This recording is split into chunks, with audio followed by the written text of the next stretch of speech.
여러분도 큐티하세요. 회개에 합당한 열매는 삶입니다. 라는 제목으로 오늘 묵상하겠습니다. 엘리야의 심령으로 주의 길을 준비하기 위해 빈들로 갔던 세례 요한은 하나님의 말씀을 받아 요단 강가에서 제사함을 받게 하는 회개의 세례를 전파합니다.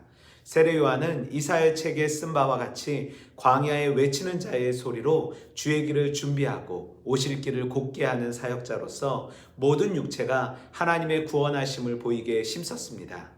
세례 요한은 하나님의 말씀을 형식적으로 받고 이행하는 자들을 향하여 강력하게 선포하였고, 하나님을 찬양하지 않는다면 돌들로도 아브라함의 자손이 되게 하신다고 말씀하셨습니다. 책망을 들었던 사람들에게 세례 요한은 선한 삶과 정의로운 삶, 진실된 삶을 강조합니다. 세례 요한의 등장을 설명하면서 누가는 당시의 사회적 정치적 상황을 설명합니다. 요한이 사명을 감당할 때 로마의 황제는 디베르였고, 빌라도가 유대의 총독으로, 헤롯이 갈릴리의 분봉하로, 안나스와 가야바가 대제사장으로 있었는데, 이러한 화려함을 등지고 광야에서 지냈던 요한에게 하나님의 말씀이 임합니다.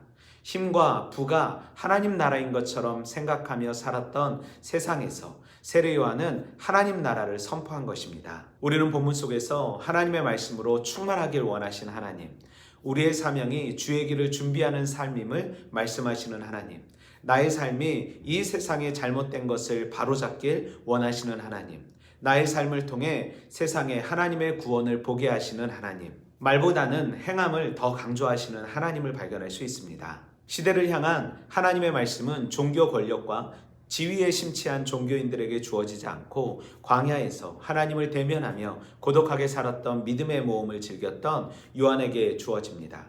그러기에 세상의 풍요가 아닌 광야 같은 현실에서 하나님의 말씀대로 살아갈 때 하나님의 임재를 경험할 수 있습니다. 세례 요한은 단순한 제사함을 위한 회개를 베푼 것이 아닌 제사함을 받은 사람들의 삶에 대해 말합니다.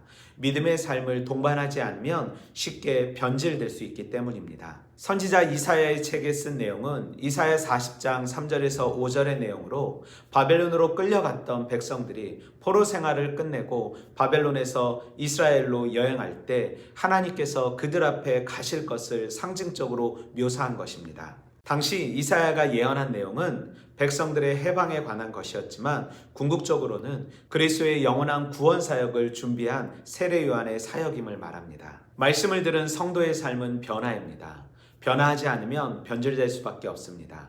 오늘도 내 삶에 교만함과 게으름, 합리성을 핑계로 한 불신을 회개하며 내 삶의 이익과 유익을 위해 사는 것이 아닌 그리스도의 재림을 소망하며 준비하는 광야의 삶 살길 소망합니다. 종말의 때 독사의 자식이라 책망받는 성도가 아닌 착하고 충성된 자라 칭찬받는 하나님의 사람 되길 소망합니다. 내게 주어진 환경에 작은 것부터 실천하고 행동하는 거룩한 삶 살길 소망하며 오늘도 말씀으로 화이팅!